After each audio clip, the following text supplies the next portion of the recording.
Olá, pessoal. Nós iremos iniciar o nosso podcast. O tema do podcast é o TEA sobre a perspectiva neurocientífica do efeito da música no processo de aprendizagem. Eu sou Thaíses, sou aluna da SES Unita, faço o curso de psicologia e estaremos aqui numa roda de conversa bem interessante para conversarmos sobre o autismo, o processo da musicoterapia, da fonoaudiologia. Será um papo bem bacana, bem legal. Eu me chamo Carol, sou aluna da SES Unita e também sou estudante de psicologia. O tema do nosso podcast é o TEA sobre a perspectiva neurocientífica do efeito da música no processo de aprendizagem. Nosso principal objetivo é enfatizar a influência da música no processo de aprendizagem da criança com autismo, à luz da neurociência. Hoje, contamos com a presença de alguns convidados mais que especiais para abrilhantar a nossa conversa e debater um tema social tão relevante que é o autismo e a aprendizagem.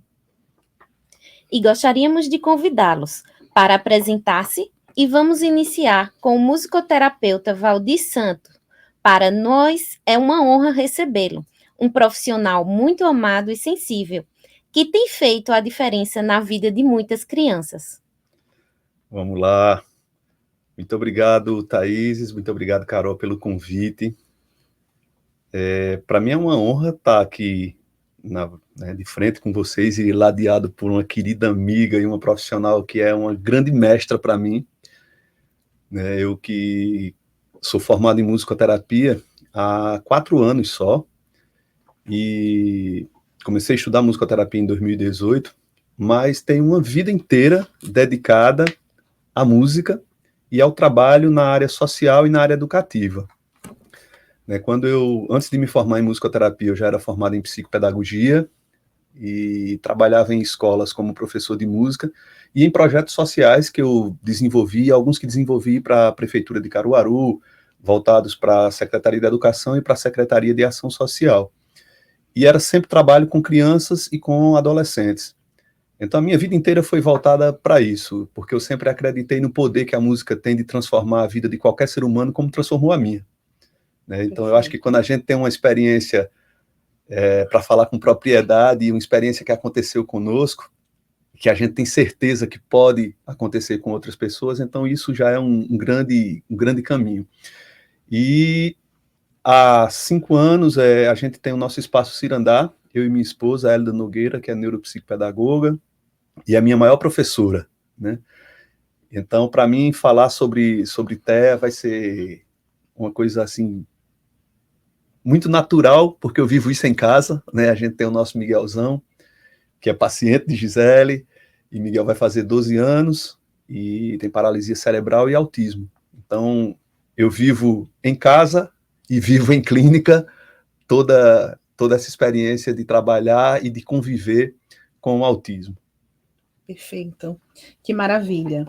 E também queremos apresentar a Gisele, Gisele, que é uma fonoaudióloga, é uma referência aqui na cidade de Caruaru, trabalha com autismo há bastante tempo, e a gente também tem alguns pacientes em comum, e eu sou imensamente grata a ela pelo trabalho que ela desenvolve para a sociedade, de modo geral, porque não é um trabalho individual, não é um trabalho pessoal, você está beneficiando as famílias, você está beneficiando as crianças, você está beneficiando a sociedade. Quando a gente realiza um bom trabalho com a criança autista, a gente está dando um testemunho mesmo, que é possível acontecer, que é possível acreditar. Ai, é um imenso prazer estar aqui, eu fico extremamente lisonjeada, com tantos elogios, assim, eu acho que é uma missão, é uma missão poder ajudar, é uma missão trabalhar com criança, é uma missão trabalhar nessa área, a neurociência junto com a psicologia e suas emoções, elas estão a todo vapor conectadas, e é muito importante a gente conseguir hoje passar um pouco das experiências e de todo esse trabalho, da psicologia junto com a música e a fonoaudiologia, né? Elas se unem, eu não vejo separação em tudo que envolve emoção, né? E é um prazer, de verdade. Muito obrigada por estar aqui hoje. Nós que agradecemos, tanto a você, Gisele, quanto a você, Valdir, pela presença, por ter aceitado o convite, né? Estamos imensamente gratas. Mas a gente vai trazer também para vocês, né, o que nos levou, o que nos motivou a buscar essa temática.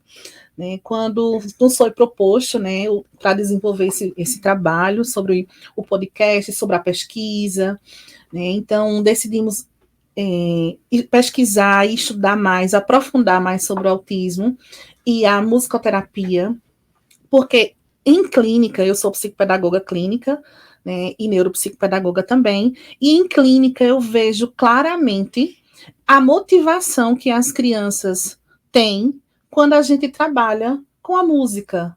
Né? O processo fica mais leve, o processo fica mais gostoso, a criança engaja mais.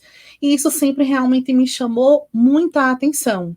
E aí foi quando realmente eu decidi, tanto eu quanto Carol, aprofundarmos nessa temática para buscarmos entender, né, o que é que a ciência diz, o que é que a psicologia diz, o que é que as outras áreas diz a respeito dessa interação da música, do autismo, né, e a gente encontrou vários achados, né, foi uma pesquisa bem robusta, onde a gente verificou que existem inúmeros benefícios, né, hoje a neurociência, ela tem focado muito no autismo, né? Então tem sido uma bênção para a gente, porque aquilo que era desconhecido, né, passa a vir à tona, trazendo muito conhecimento, trazendo um norte, né, para os profissionais, para os familiares, e a gente vai conseguindo evoluir, informar a sociedade, a população, e crescer cada vez mais. Então, a gente vai iniciar trazendo um pouco do conceito, né, do que é o autismo, né, o que seria. Né? Então, segundo o DSM-5, o DSM-5 ele é um manual, né, de transtornos diagnóstico que é produzido pela Sociedade Americana de Medicina.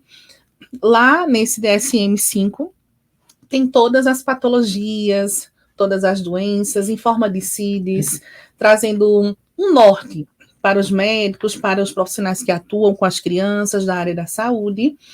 E, segundo esse DSM, ele traz o autismo como um transtorno do neurodesenvolvimento, caracterizado por dificuldades na interação social, na comunicação e no comportamento. Criança que tem autismo, ela vai apresentar comportamentos mais restritivos, mais repetitivos. E aí eu queria entender também um pouquinho de vocês, tanto de Valdir quanto de Gisele, o que seria de fato o autismo, quais são as principais características, quais são as principais causas, se é que tenha realmente uma causa. Vou primeiro ou lhe dou a honra? Tem uma frase no universo, né, da comunidade autista que eu gosto muito de trazê-la sempre, quando o tema que a gente vai conversar é autismo, que é, você viu um autista, né? Então, assim, nos últimos anos a neurociência se aproximou muito da música e conseguiu enxergar os efeitos que a música faz, os efeitos que a música traz, né, os benefícios que a música traz, não apenas para pessoas com alguma patologia, não apenas com os atípicos, né? Com uma pessoa que tem um transtorno ou uma deficiência, mas para qualquer pessoa, para qualquer ser humano, e independe de idade. É tanto que a musicoterapia ela vai desde gestantes até idosos e até pacientes em estado já, né, terminal. Então, a gente acredita que nascer, viver e morrer tem que ser com decência, tem que ser com tranquilidade. Perfeito. Né? E em relação ao autismo,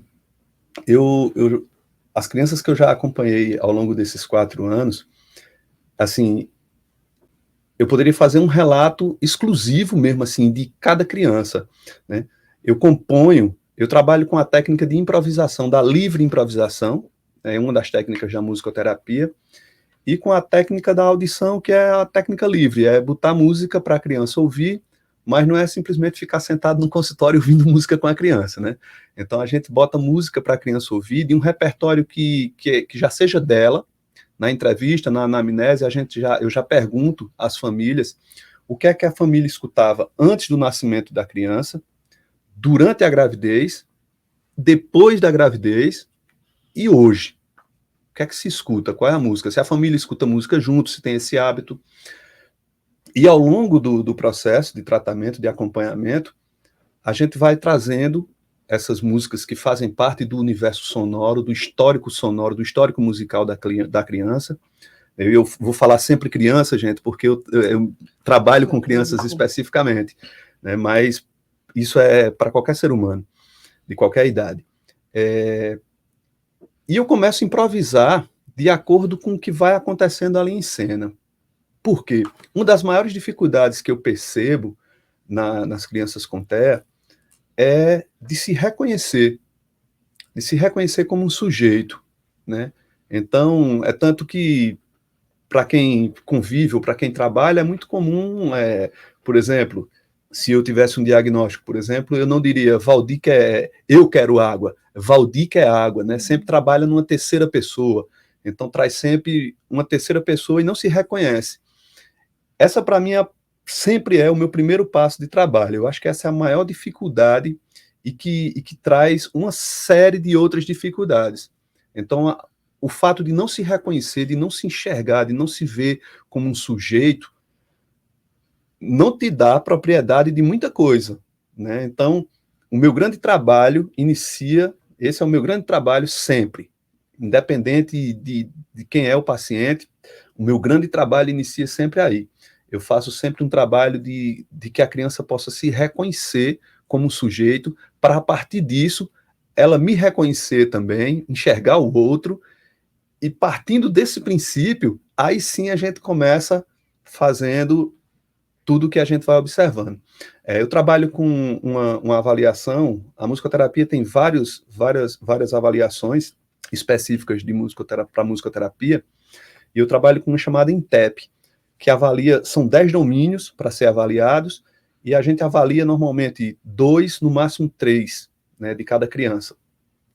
E um deles é sempre a musicalidade. Nessa avaliação, a musicalidade ela é obrigatória. As outras 9, a gente avalia de acordo com o que a gente está vendo, né, qual é a prioridade, ali, o que é que a gente vai priorizar, se é a área cognitiva, se é sensorial, enfim, se é a comunicação.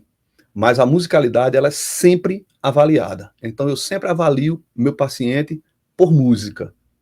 Porque é através da música que a musicoterapia vai poder criar um elo de comunicação. É a partir da música que o paciente vai cantar ou tocar, né? Uma coisa que é importante demais ficar muito clara, assim, para todo mundo que nos escutar, para a musicoterapia não existe um ser humano afinado, não existe quem sabe tocar, quem sabe cantar, né? Então não existe isso. Isso é o que menos importa. A gente não negligencia. É lógico que se o paciente apresenta uma aptidão musical, né, assim, muito boa, é lógico que a gente vai explorar aquilo muito mais. Mas se não, isso não importa, né? Por exemplo, um bater de uma caneta numa xícara pode ser a porta de comunicação entre o terapeuta e o paciente. Então, para mim, não importa. A gente trabalha, sobretudo, com os elementos da música, não com a música estética, como a gente conhece, a música já gravada, já toda ali.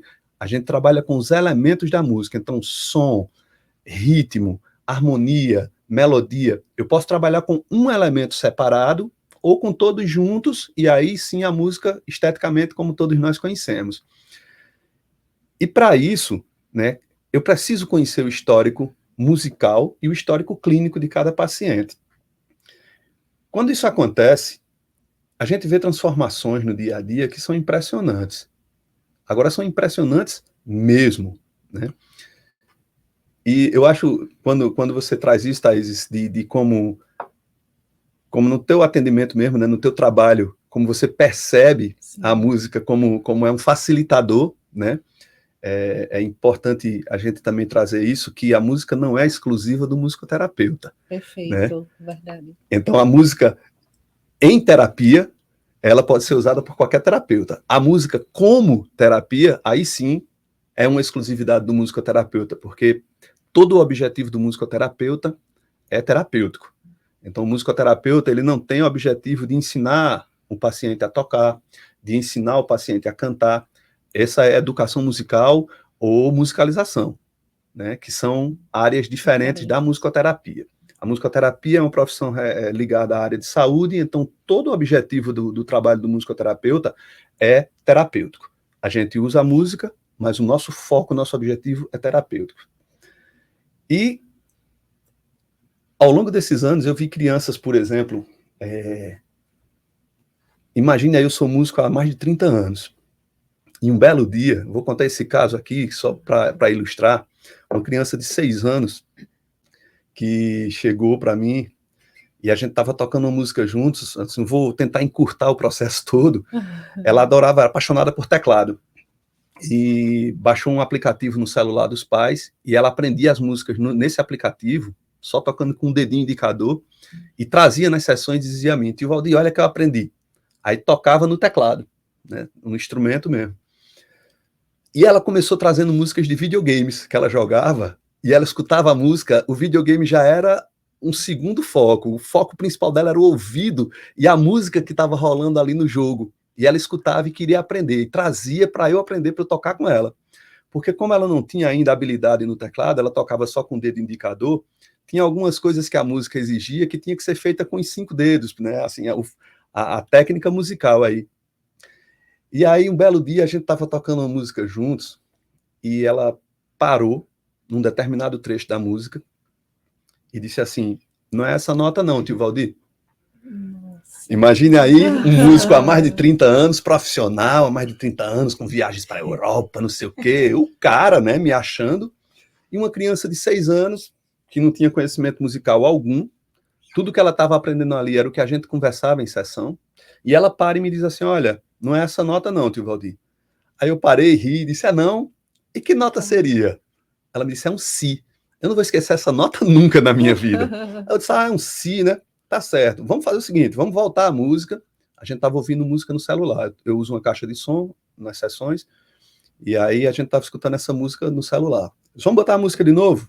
Vamos acompanhar de novo. Botei a música, eu acompanhando ela ao violão e ela fazendo as melodias no teclado. Quando chegou naquele ponto onde ela parou e disse: não é essa nota, tio Valdir, ela estava certa. A nota era um si, e eu estava fazendo uma outra nota que eu não vou lembrar agora, porque só ficou o si na minha cabeça, porque foi uma lição, aquilo foi uma aula. E ela disse, e eu disse: ela está certa. E aquilo me despertou uma curiosidade incrível. Eu pedi para ela fechar os olhos e fui tocando no teclado. Que nota é essa? E ela me dizia. Que nota é essa? E ela me dizia. Em qualquer área do teclado, nas 5 oitavas, onde eu tocasse, ela dizia a nota. E dizia sem errar, não errou uma. Eu pensei, né? Não, ela decorou os sons. Peguei meu violão, toquei nota por nota. Que nota é essa? E ela me dizia. Peguei um ukulele e ela me dizia as notas. Eu chamei a família e falei: olha, a gente tem uma coisa aqui diferente, né? Ela tem um ouvido que é impressionante. Algumas pessoas chamam de ouvido absoluto, eu não chamaria no caso dela, mas ela tinha um ouvido que era impressionante. Ela escutava as notas de uma forma incrível. Isso já foi muito. E um belo dia, a gente estava juntos e ela pegou uns tubos sonoros que eu uso, que é uma escala de dó, que vai do dó a dó. Dó, ré, mi, fá, sol, lá, si, dó. E ela botou os tubos sonoros no chão e eu fiz esse acorde aqui que eu vou fazer agora para vocês no violão, que é um sol maior. Fiz esse acorde para a gente começar a improvisar uma música. E quando eu fiz esse acorde, ela pegou 3 tubos. E ela não pegou aleatoriamente. Ela pegou um tubo de sol, pegou o tubo de si e pegou o tubo de ré. Aquilo ali para mim foi um choque maior do que todos. Porque quando a gente toca nota por nota, sol, lá, si, dó, ré, fica fácil, né, do ouvido buscar e compreender. Mas se eu tocar assim, é muito difícil para quem não tem um ouvido tão bom dizer todas as notas que estão soando aqui ao mesmo tempo. Eu olhei, não acreditei no que eu estava vendo, mas senão eu tenho que perguntar: por que você pegou esses 3 tubos exatamente? Ela disse: porque eu escutei quando o senhor tocou aí. Veja, sol, si e o ré são as 3 notas que formam o acorde de sol. Ela pegou as 3 notas certinhas que formam o acorde, né? Então, assim, isso é uma história dentre tantas que eu poderia contar, e de como o processo com essa criança foi tão maravilhoso e uma evolução bem mais rápida. É lógico que não é só a música, não é só o musicoterapeuta, não é só a musicoterapia, né? A gente tem esse trabalho multidisciplinar que isso sim, isso vale muito, né? O terapeuta que achar que ele sozinho, ele é o milagreiro, ele está perdido, né? E tem muitos, infelizmente, tem muitos. Tem colegas ainda que Não se abrindo. que o ego ainda é muito grande, que infelizmente acham isso. Mas tudo isso e que vem sendo trazido para a sociedade, a música como ciência, e não mais apenas como entretenimento, e aí o papel da neurociência, das neurociências, é um papel fundamental, porque isso dá credibilidade, né, para o trabalho do musicoterapeuta, para o trabalho da musicoterapia, de realmente trazer um entendimento para as pessoas, porque a musicoterapia ainda é muito jovem no Brasil, né? A primeira turma de musicoterapia foi da década de 70, então é a idade que eu tenho, 54 anos, é a idade que a musicoterapia tem no Brasil. Então é muito jovem ainda para as pessoas terem um conhecimento tão grande, né? As pessoas ainda não têm esse conhecimento, as pessoas ainda acham que musicoterapia é ensinar a criança a tocar, ensinar a cantar, o terapeuta tocar música ali para acalmar a criança, né? Isso é outra coisa que é muito importante a gente falar também, que não existe uma farmácia musical, né? As pessoas usam muito música tranquilinha para acalmar o ser humano, né? E não é assim. A música que vai lhe acalmar é a sua música, é a sua identidade sonora, é a sua identidade sensorial. Perfeito. E cada um tem uma, né? Cada um tem uma. Então a gente trabalha com a identidade de cada um. Então, isso é uma coisa muito importante da gente falar. Por exemplo, eu me acalmo com rock pesado. Sim. Se botar um disco de ópera perto de mim, você vai ver um caba correr doido, né? Então, eu me acalmo com rock pesado. E as pessoas dizem assim, olha, como é que pode? Porque essa, em algum momento da minha vida, foi a identidade que eu busquei me tranquilizar. Então, ficou marcado, está marcado em mim, é a minha identidade, né? Então, eu acho que tudo isso, tudo que vem sendo trazido, e é muito bacana essa evolução de como a informação está chegando sobre autismo e como a informação está chegando sobre efeitos da música e os benefícios da música através da musicoterapia, através da musicalização, através da educação musical, né? Como isso tudo tem chegado no mesmo momento. Então, assim, hoje, para mim, falar sobre isso, né, feito eu disse, eu sou músico profissional há mais de 30 anos, encerrei uma carreira de quase 35 anos, vou fechar nesse número, 35 anos, né, em 2019, quando eu descobri a musicoterapia, e quando eu descobri a música como ciência, eu percebi que o meu trabalho era muito mais além do que um palco, muito mais além do que o meu trabalho na TV, do que o meu trabalho na rádio. O meu trabalho em clínica era algo muito mais além, talvez uma missão, como Gisele sempre fala, né? E eu parei tudo disso da minha vida. Eu parei meu programa na TV, na rádio, parei o meu trabalho nos palcos, continuo compondo, continuo gravando, mas hoje com um olhar muito voltado para a ciência da música, para a música como ciência, e para o ser humano, e para o meu trabalho, o que é que realmente esse trabalho pode beneficiar a humanidade, pode beneficiar o ser humano e pode me beneficiar, né? Porque não existe a estrada não é só de ida, né? Quando tem que ter prazer, né? Tem que ser desse jeito, né? Eu tenho uma amiga que ela diz que eu sou Xuxa dos meninos, porque eu acompanho um sobrinho neto dela e ela diz, como é que pode? Ele gosta mais de tudo que de mim. Não é assim, né? Mas eu acho que a música me mostrou um caminho de trabalhar com as crianças, de abrir portas de comunicação, e quando a gente consegue abrir uma porta de comunicação, o próximo passo é a porta da confiança. Então, quando a criança sente confiança, quando ela se sente vista, quando ela se sente entendida, acolhida, ela diz assim, esse é o cara. No meu caso, né? Ela diz, eu vou. Há uma entrega de mão dupla, há uma entrega do terapeuta e há uma entrega do paciente. Então, isso se confirma no dia a dia, né? A gente vai ter relatos vários, assim, de crianças que trazem para a gente no dia a dia experiências incríveis e que são experiências trazidas através da música, né? Perfeito. Então, eu acho que, assim, falei pra caramba, falei cientificamente, mas eu acho que isso é o que me move no dia a dia. Show, show. Mas acho que tua fala, ela foi extremamente relevante, muito importante, né? Quando você fala desse amor, dessa entrega, de fato é uma via de mão dupla, né? Eu me sinto muito nesse lugar, sabe? Eu dou muito, mas também eu recebo muito. E é de fato uma troca. Sem Né? Eu dúvida. tenho uma criança que nós temos em comum, né? Eu posso até citar, a mãe autorizou Iago, né? Iago, para mim, ele é fantástico. E no dia que, se eu tiver um pouquinho triste, eu posso tentar disfarçar, Iago. Thaís, o que é que você tem hoje? Né? Então, assim, é muito gratificante você tá ali desenvolvendo um trabalho que você gosta, que você se identifica. Eu também enxergo dessa forma como uma missão, né? Não é para qualquer pessoa, né? A gente precisa amar o que faz, a gente precisa se Eu acho que, identificar. além disso também, né, Thaís, assim, eu gosto sempre de frisar, nem só o amor e nem só o conhecimento, Sim. né? Você precisa buscar os dois, porque se você Perfeito. tiver só amor, em algum momento você vai ter uma dificuldade imensa de caminhar.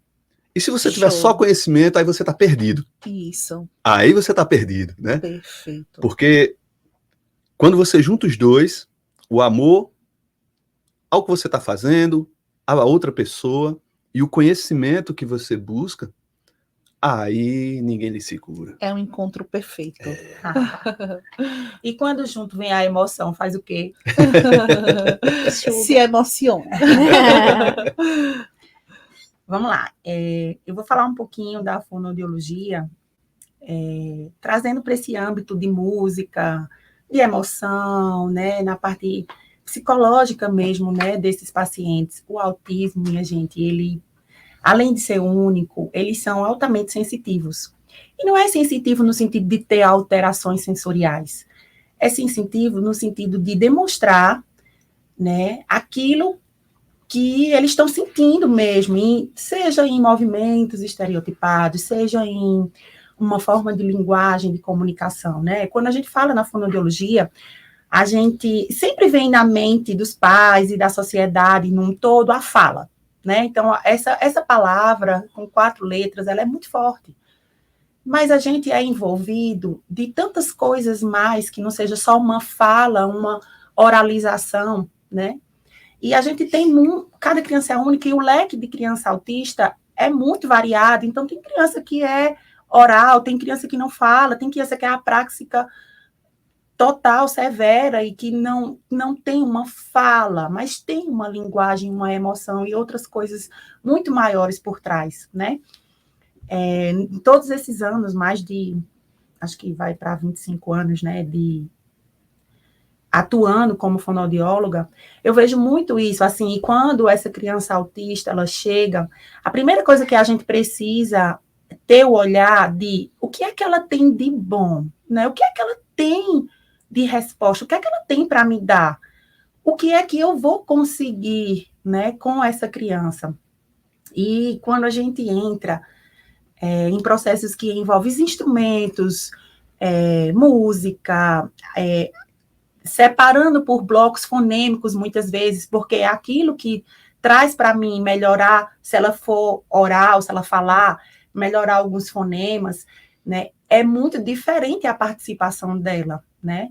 Então, neurocientificamente, quando a gente vê realmente áreas específicas, que a gente já vê estudos de cerebelo, toda essa região, né, temporal esquerda, se ativando muito, é porque a criança autista, ela tem um auditivo muito bom, mesmo muitas vezes ela não demonstrando em expressões e em movimentos, né? Ela tem, então, é muito importante a gente entender os sentimentos dela dentro daquele processo. Então, todos os pais entender o que é que ela está querendo passar de mensagem, né? Então, assim, não é raro a gente ver que quando às vezes a gente entra com música, processo mais animado, usando o corpo dela dentro de terapia, elas realmente, assim, o olhar muda, o brilho muda, mesmo que às vezes elas não consigam fazer nenhuma expressão facial, né? Elas começam a realmente ativar mais o contato visual para a gente, elas realmente começam a vir para a gente de uma maneira realmente muito sincera, né? Eu costumo dizer que o autista, ele é altamente sincero, né? E que a gente que lute para conquistá-los, né? E que tanto faz esse processo ser mais rápido, como realmente demorar um pouco mais, né? Mas nós, adultos, somos os responsáveis por achar o caminho. E aí os pais precisam ter esse olhar de que eles precisam achar o caminho melhor para os filhos deles, sem tanta cobrança, né? Sem tanta ansiedade. Então, o grau de ansiedade que chega para o desenvolvimento de uma fala, para um desenvolvimento, para uma perfeição, a frase que vocês usaram é maravilhosa, porque a gente nasceu para ser incrível e não perfeito. Aonde é que está essa perfeição? Até agora eu não achei. E nem nunca vou achar. E ninguém vai achar, né? Então, a primeira coisa, quando a gente pensa em autismo, é a aceitação, né? Nós, como terapeutas, aceitar aquela criança, independente dela ser muito grave ou ela ser leve, né? E é tentar ajudar, trazendo para ela o que ela tem de melhor, né? Achar nela o que é que ela tem de melhor para nos dar, né? E eu costumo dizer que a fonoaudiologia, ela é muito intensa, ela é muito complexa, né? Ela envolve muita coisa. Qualquer processo terapêutico, vocês sabem disso, serão terapeutas, já é terapeutas, serão terapeutas. E se for com esse olhar, vão ser muito melhores, né? Porque a gente trabalha com um conjunto e as cobranças são tantas e vem a escola cobrar. Essas crianças têm processos terapêuticos diferentes que realmente precisam ser entendidos e precisam ser unidos num único processo, tentar ajudar. Então, eu quero dizer que, independente de uma fala ou não, né, o autista ele precisa ser enxergado realmente como um todo e como único, né? E claro que a gente vai buscar sempre o melhor para ele, a resposta, né? A gente quer a perfeição, mas a perfeição a gente não vai alçar, a gente só precisa procurar entender, ajudar. E sem nenhuma dúvida, minha gente, não é só cientificamente ou neurocientificamente falando. A música, ela é um processo de entrada muito forte, né? Eu, às vezes, viro música, fono, tem hora que nem eu sei o que é que eu estou sendo dentro da terapia, mas isso é um envolvimento muito lindo, né? E que tem, sim, resposta. E no sorteio que a gente fez de instrumentos, quem ganhou foi ela, viu? Aí ficou, agora ficou mais poderosa ainda, né? E eu tenho vários instrumentos lá. E eu uso, sim, uso em momentos oportunos, porque eles também se viciam, né? Então querem sempre a mesma coisa, porque aquilo é prazeroso, e a gente precisa ter cuidado com isso, né? Para não gerar mais um vício, digamos, no sentido de que eu esqueço todas as outras coisas e só quero ficar no instrumento. Eu falo muito isso para as famílias também, né? Mas ele realmente envolve. Então, para se ter aprendizado, o que for preciso você usar, você vai usar, né?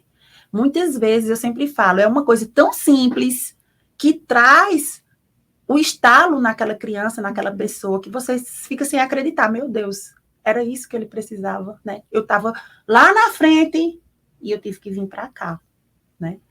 E é isso, assim, é a troca, né? É a troca. Perfeito. Duas coisas que tanto você trouxe quanto o Valdir trouxe na fala dele, que é o fato do autista ser único, né? E isso é um ponto que eu queria muito destacar aqui, né, para quem nos escuta nesse momento, ou posteriormente, enfim, que é importante a gente olhar a criança como ela sendo única. Não existe outra daquela, né? Não existe uma fórmula que a gente diga assim, o autismo é isso e todos estão enquadrados nisso, né? Então, é importante a gente refletir que o autismo ele é um transtorno do neurodesenvolvimento, mas que cada indivíduo, cada criança, cada ser humano vai desenvolver de modo muito específico. Uns têm certas habilidades, outros não. Então, é realmente olhar como esse ser único.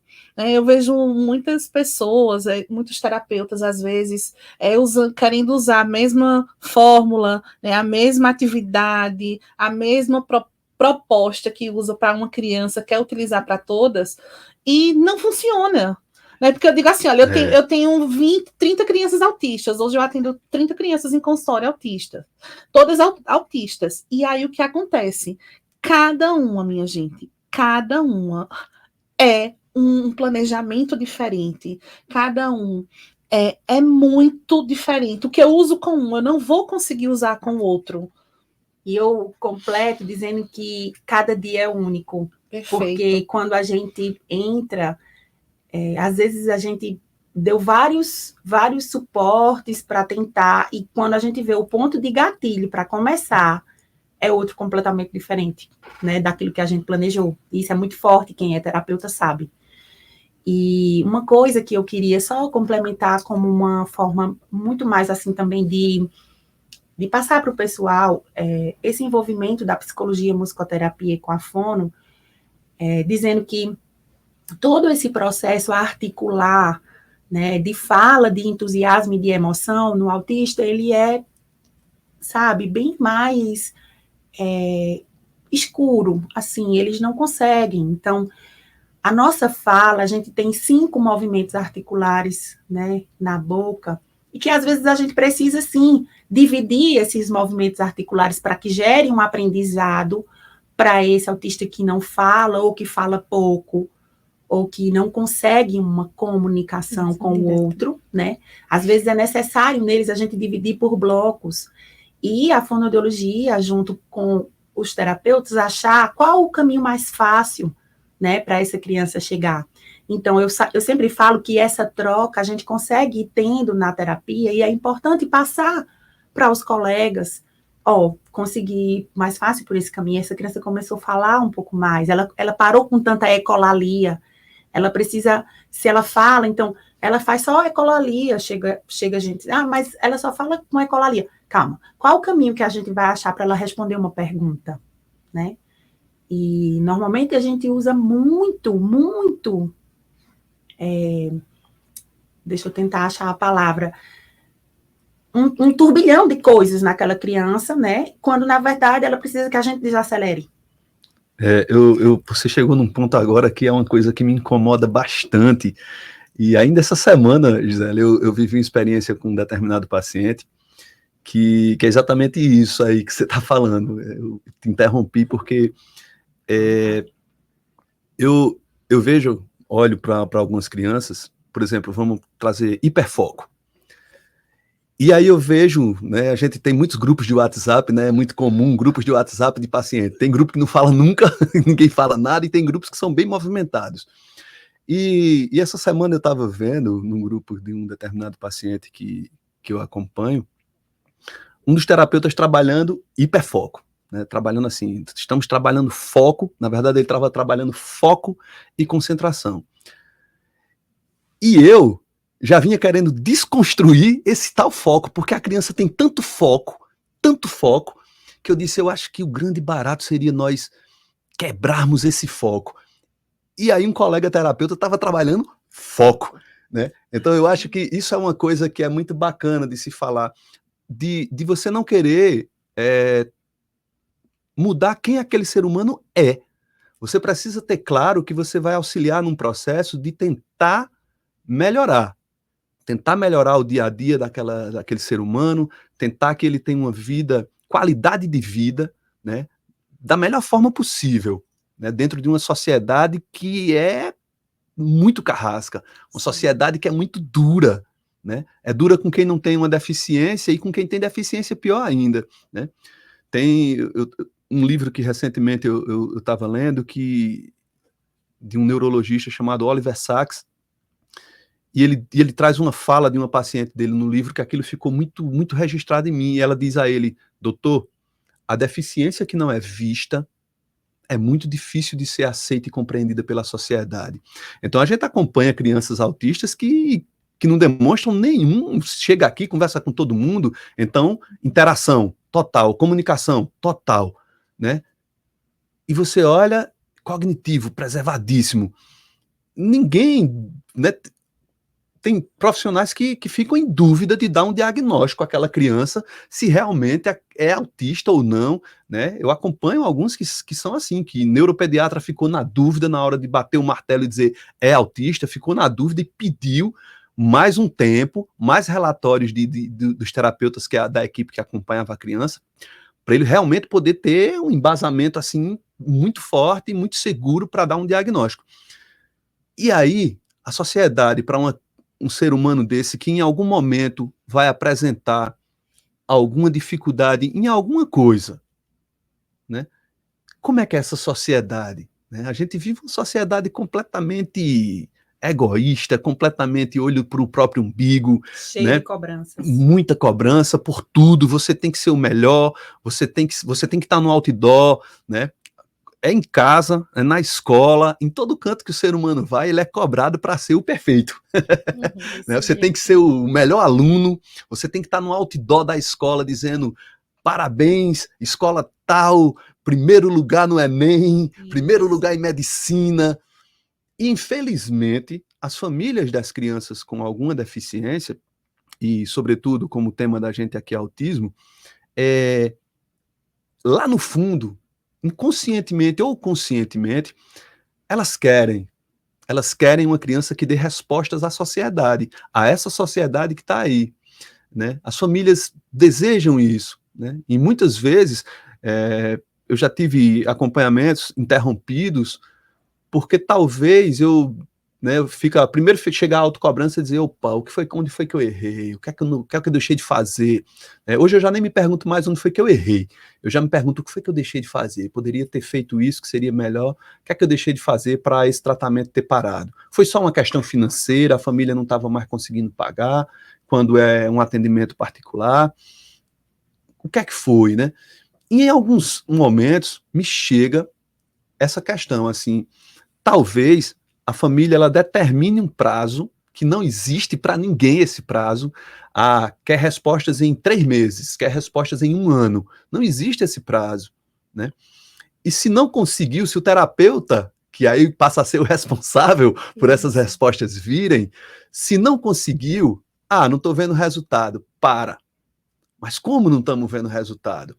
Uma criança que chegava derrubando a clínica e hoje chega e dá boa tarde e vai e entra e termina a sessão e te dá um abraço, te dá um beijo, como não estou vendo resultado? Não estou vendo o resultado que a sociedade quer, que a sociedade deseja, né? Então, é muito difícil isso, né? Eu compreendo isso de uma forma muito tranquila. Como eu falei no início, eu vivo os dois lados da história. Eu vivo como pai, né? Miguel não é meu filho biológico, mas eu sou o pai dele. Então, assim, eu vivo como pai e vivo como terapeuta, né? Eu vivo essa história dos dois lados. E como pai, eu consegui quebrar muita coisa. Por exemplo, entrar no shopping e Miguel ter que se comportar. Duvido, nem ele, nem eu. A gente, dentro do shopping, eu dou carreira com ele com a cadeira de roda e todo mundo fica olhando assim. E pelo fato de ter passado 17 anos numa emissora de TV e muita gente me conhece, né, o meu rosto ficou conhecido porque era semanalmente, né? Então tem muita gente que me conhece. O fato de ser um cara conhecido correndo dentro do shopping, dando grito com uma criança, é um comportamento aceito pela sociedade? Não é. Né? Os olhares Mas julgadores. O que é que esse comportamento está provocando de algo tão abominável para essa sociedade que eu não posso dar uma carreira, né, segurando, né, o meu filho numa cadeira de rodas e correr com ele dentro do... E quando ele se desorganiza? Né, eu acompanho crianças que as famílias jamais tiveram força de ir para um restaurante com a criança com medo dele se desorganizar dentro do restaurante e causar um caos. Mas elas não têm medo que a criança se desorganize, elas têm medo delas próprias. É o comportamento delas, né? Como é que eu vou me comportar se meu filho se desorganizar? Como é que a sociedade vai olhar? Não aguento o olhar da sociedade, que é muito pesado, é muito cruel, né? E eu e Hélida já tivemos em situações com o Miguel, por exemplo, a gente chegou num restaurante na praia e Miguel queria ir para a praia, ele não queria comer. E o restaurante era todo de vidro. As paredes do restaurante, você via o mar. Eu já estava louco para ir para o mar, e ele adora a água, né? Ele adora. E ele queria ir para o mar, ele não queria almoçar. E ele se desorganizou pesado dentro do restaurante. qual foi o que é que a gente fez? A gente pegou ele, saiu correndo e foi para o mar? Não.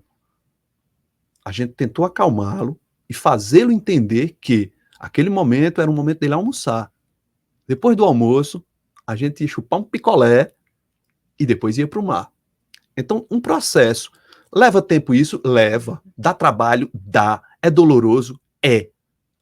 Mas eu garanto para qualquer pessoa que nos ouvir que o resultado é maravilhoso. Você vai sofrer, você vai sentir dor na alma, porque a dor que a gente sente é na alma. Ela vem um choro de um lugar que você nem imagina que tem lágrimas guardadas nesse lugar. Tão profundo que é.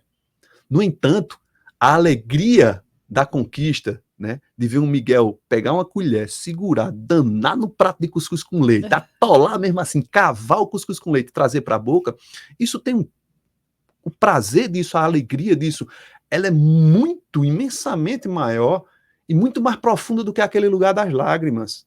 Né? Ó como eu fico. Ó, todo arrepiado. Então eu acho que isso, sabe, isso é uma coisa que é muito importante da gente falar. Às vezes, isso que Gisele traz assim na fala dela é maravilhoso, porque às vezes o terapeuta ele está tão preso a técnicas e a métodos e a ciência, né?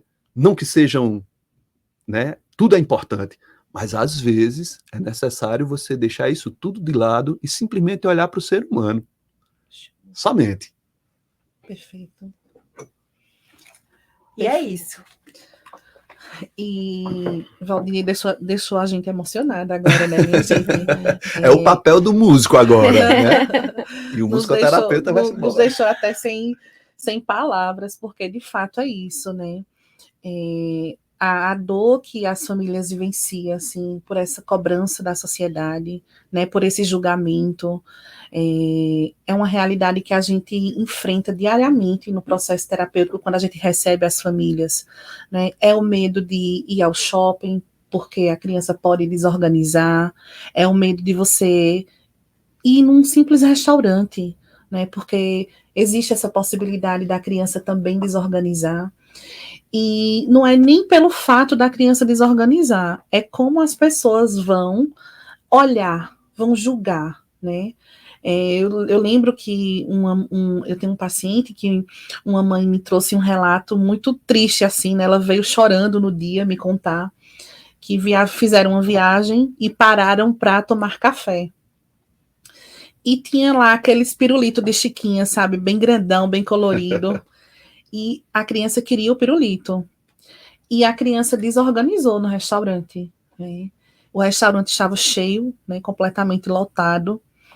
E a mãe ficou muito perturbada pela reação das pessoas.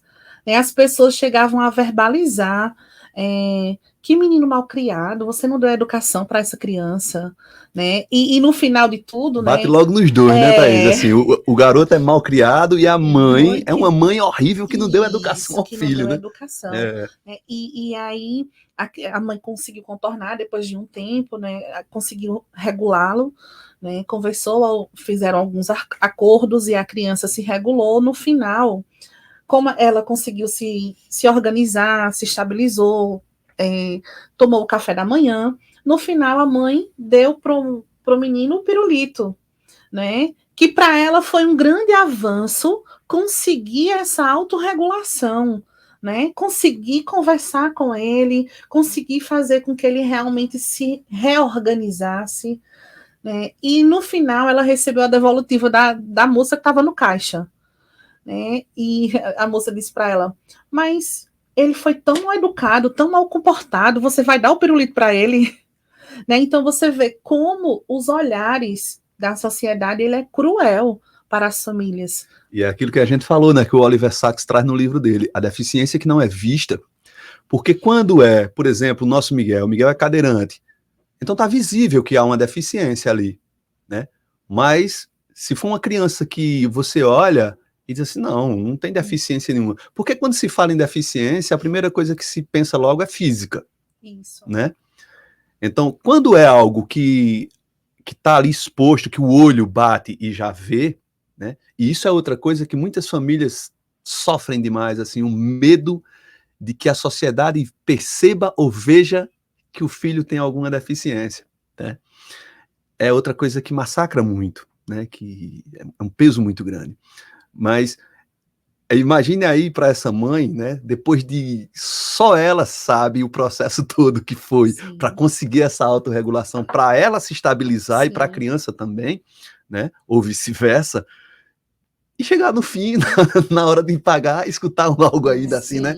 Então é muito difícil ainda, mas a gente chega. A gente chega. A gente chega. E assim, para algumas mães, o desejo da criança querer algo, despertar para aquele algo e ser um desejo de demonstrar é o que importa. Pois é. Talvez nunca tenha se comunicado na vida toda e se comunicou por um pirulito. Né?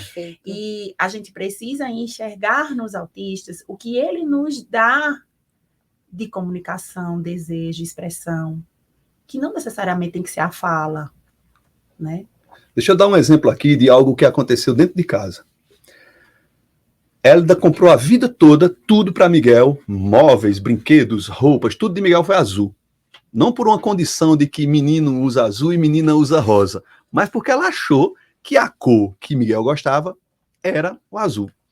E a gente começou, tem uma música, como eu falei, eu trabalho com a livre improvisação, e eu vou fazendo música de todo modelo, né? Tipo, hoje eu estou no podcast com a minha amiga Gisele, e vou improvisando de acordo com o que está acontecendo naquele momento, para a criança se perceber e me perceber. Porque quando ela pega uma bolinha vermelha, eu vou lá e toco. Joãozinho pegou a bolinha vermelha.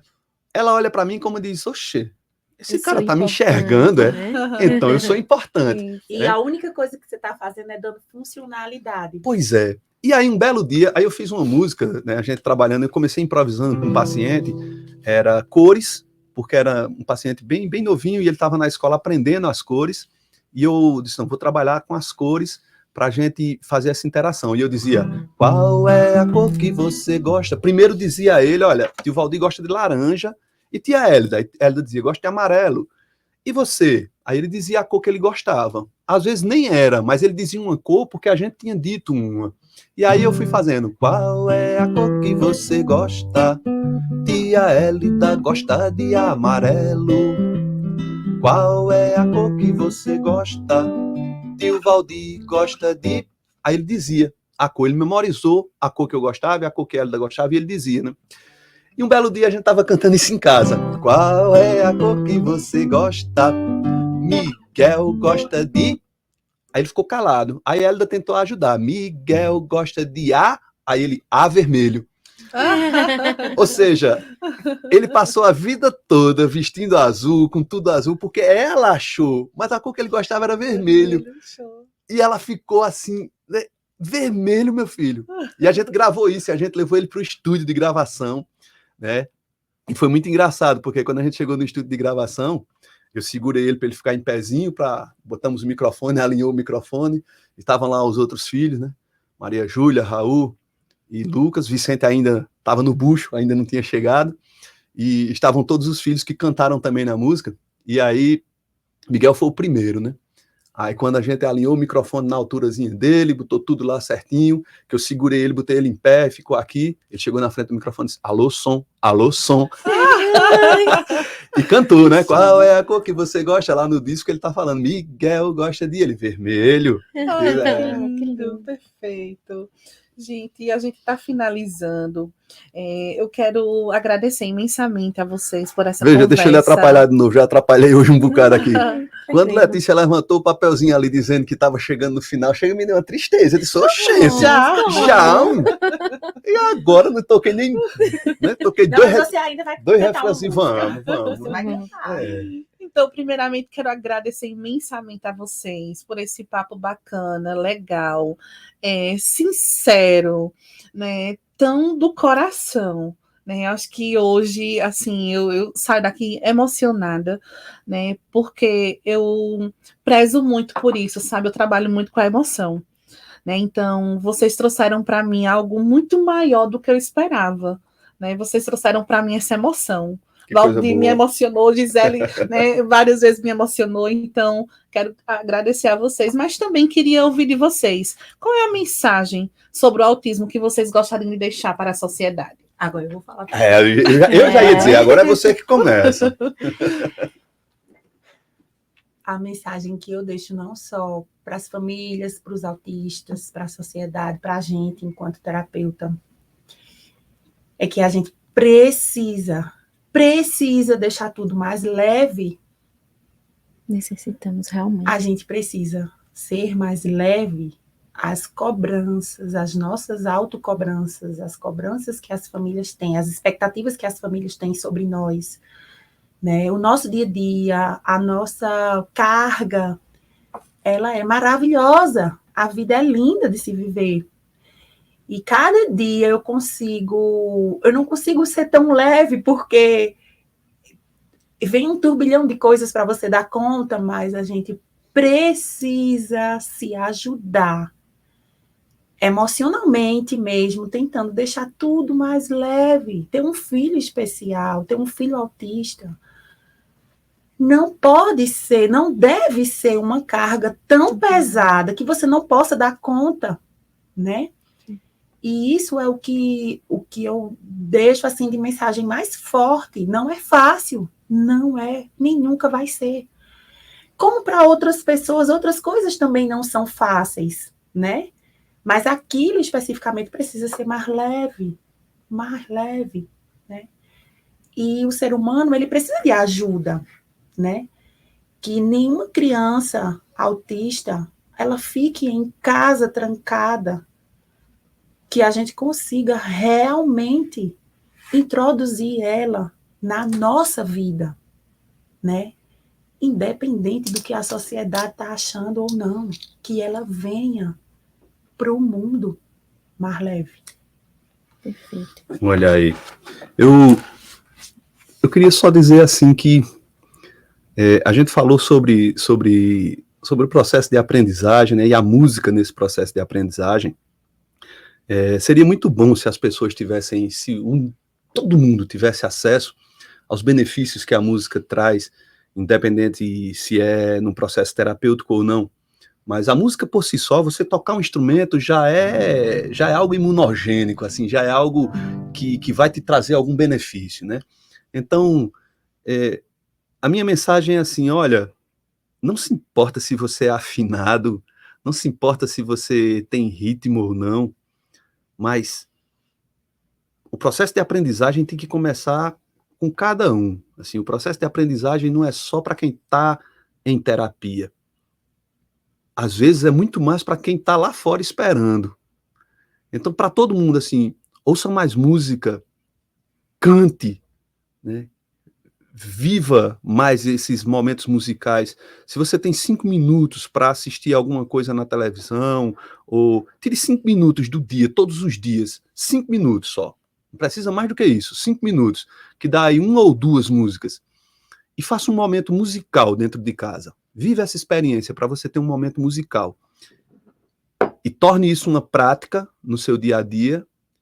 E aí, lá no futuro, você me diz o resultado e você vai ver isso como é tão bom quanto, por exemplo, o que a sociedade hoje fala muito de mindfulness, né? De meditação, do processo de meditação e de mente, né? Totalmente concentrada e todo mundo vivendo no presente. Viva isso. Viva, traga a música, porque nós, seres humanos, nós somos instrumentos, né? A gente tem elementos da música dentro da gente, a gente tem um coração que pulsa, o pulso é um elemento da música, né? A gente tem ritmo, então se a gente dá um ritmo para a vida da gente, se a melodia que a gente canta no dia a dia da nossa vida for uma melodia mais bela, tudo ao redor da gente vai ser mais belo também. Então, use a música sem moderação, use a música, mas use música, hein? Use música, né? Não importa se você vai cantar um funk, um brega, cada um vai ter um gosto musical, né? A Gisele sabe que tem coisas que eu não gosto não, assim, de músicas, o meu gosto musical, durante muitos anos eu me considerei um preconceituoso musical. E a musicoterapia que quebrou isso em mim. Então, hoje, para mim, não existe essa coisa de música boa e música ruim. Existe a música que você gosta, Vou lhe desafiar hoje, hein? Vamos embora. Eu tô para aceitar desafio. Vamos embora. Carol, preciso que você fale. Com certeza, Gisele. A gente agradece, né, nós duas pela questão. Realmente hoje foi muitas emoções aqui, né? E a sua fala na entrada, ela me trouxe... Estou emocionada porque ela trouxe alguns pontos de tudo que você falou aqui. Tem algo bloqueado. Seja pela sociedade, né, por tantos julgamentos. Mas fica a gratidão para vocês e que vocês Cante, Carol. Cante. Vamos embora, então, agora Olha, cantar. nem sempre quem canta seus males espanta, né? As pessoas dizem, quem canta seus males espanta. Nem sempre. Às vezes o sujeito canta e tá tudo guardado lá. Mas quando a gente consegue fazer isso aí que você tá fazendo, é maravilhoso. E quando você consegue fazer isso através da música, é muito mais maravilhoso ainda. Perfeito. Então vamos lá, minha gente, de música. Vamos lá. Encerrar com a música que Gisele escolheu. Pra ser feliz, O que é que o ser humano necessita? O que é que faz a vida ser bonita? A resposta, onde é que está escrita? pra ser feliz. O quanto de dinheiro eu preciso? Como é que se conquista o paraíso? Quanto custa pro verdadeiro sorriso brotar do coração? Ei. Olha o lugar de onde veio, brotar do coração. Gratidão, gente. Muito bom. Idem.